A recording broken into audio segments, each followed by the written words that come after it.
And welcome back. We'll continue our debate this morning with the Democratic runoff candidates for Precinct 2 County Commissioner. Precinct 2, it encompasses Agua Dulce, Petronila, Banquetti, Bishop, and the western part of Corpus Christi, so it's quite a big area there.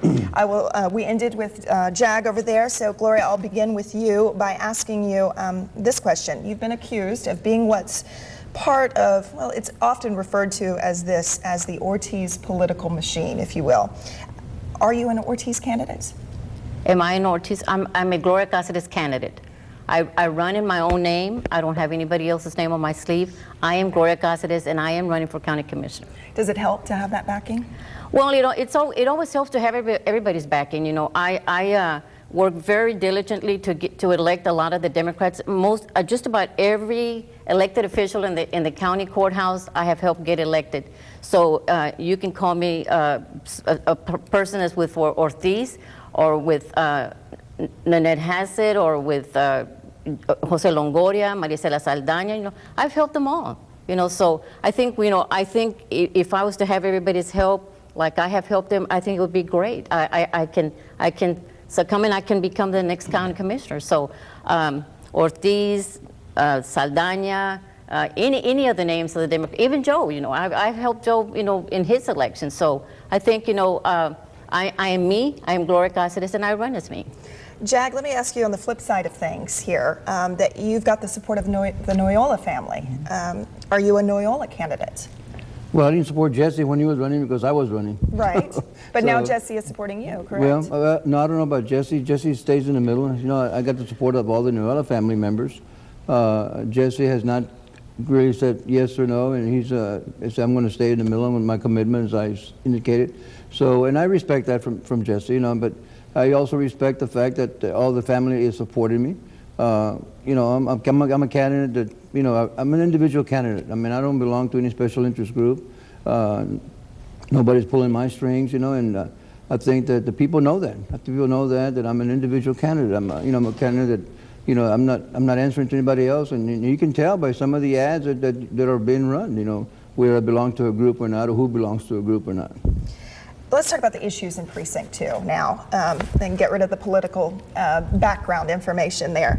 I want to talk to you about what you see as the biggest problem in your district, and it is a pretty big district. Let's start with you.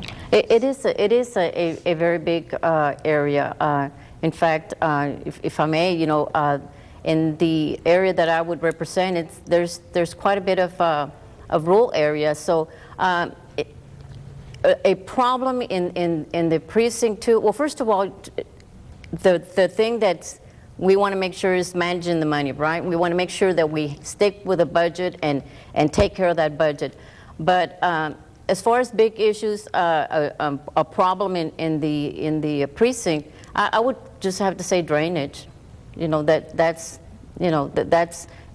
I think that's one of the, especially now that when we had the big rains, I think that our drainage would be a problem. But again, you know, I want to stick to having to manage the money, having to make sure that we take care of the budget, you know, and I think it takes care of the problem that we might have in Precinct 2. So, Jack, what do you see as the biggest problem out in that area?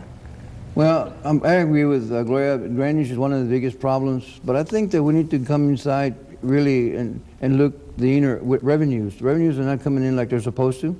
I think we need to look, how do we bring more revenues to this county and to take care of the problems that we have, you know. But I think that the revenues, we need to look at different ways of how to handle the cases that are sitting there. They're stagnant. You know, with the JP, a lot of cases that weren't processed, county level, state level, district, you know, that need to be processed, and money that's sitting there that nobody's collecting.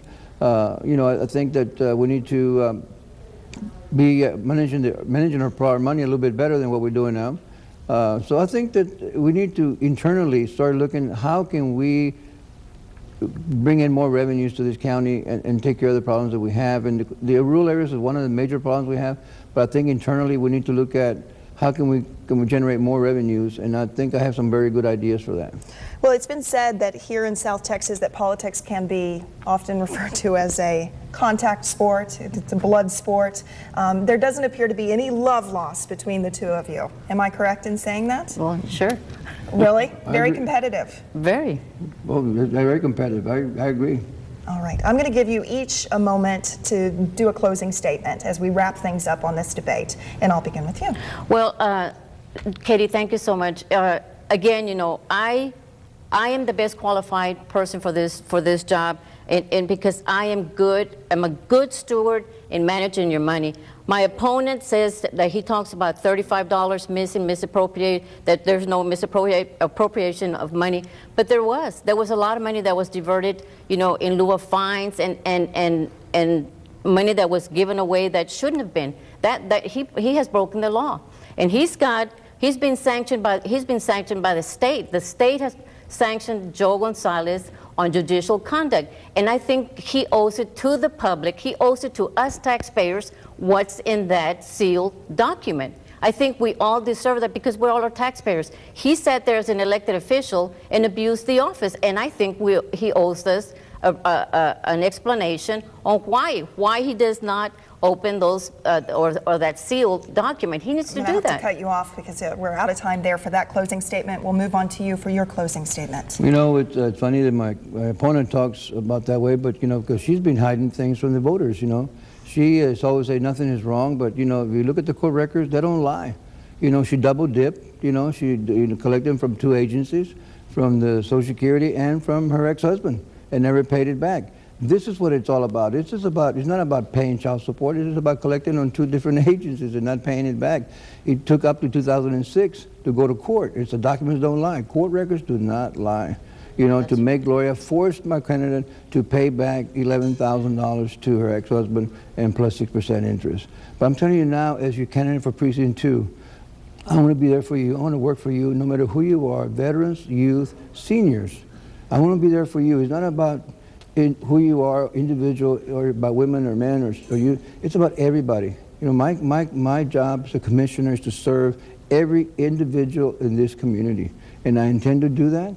I intend to work hard. All right, thank you very much. 40 hours a week. Thanks very much to both of you for joining us this morning. Thank I know you. this is really shaping up to be an interesting race, and as I say, there does not appear to be any love lost between the 2 of you, but I'll just ask both of you this one final question.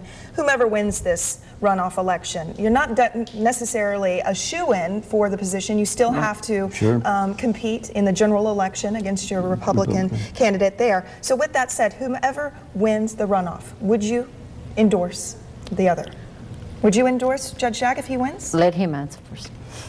I would endorse Gloria as a candidate for Democratic Party. You know, she runs in the party, and I think we in November, you know, it's about the party. You know, it's about being there and supporting and trying to do the right thing. So now that he said that he would endorse you, and I have always, like I said, you know, I've been a big Democrat. As a Texas Democratic woman, you know, we get out the vote in November. We rally behind our Democrats, and so that's, you know, that's basically what I do. You know, I rally behind all our Democrats, and I think we're going to be winners in November. So I thank the public, and I hope I can get their support and be that candidate. All right. Thank you very much. I'll shake both of your hands. We Sure, appreciate thank you. you. Thank you, Katie, This very much. very interesting debate this morning. Thank you.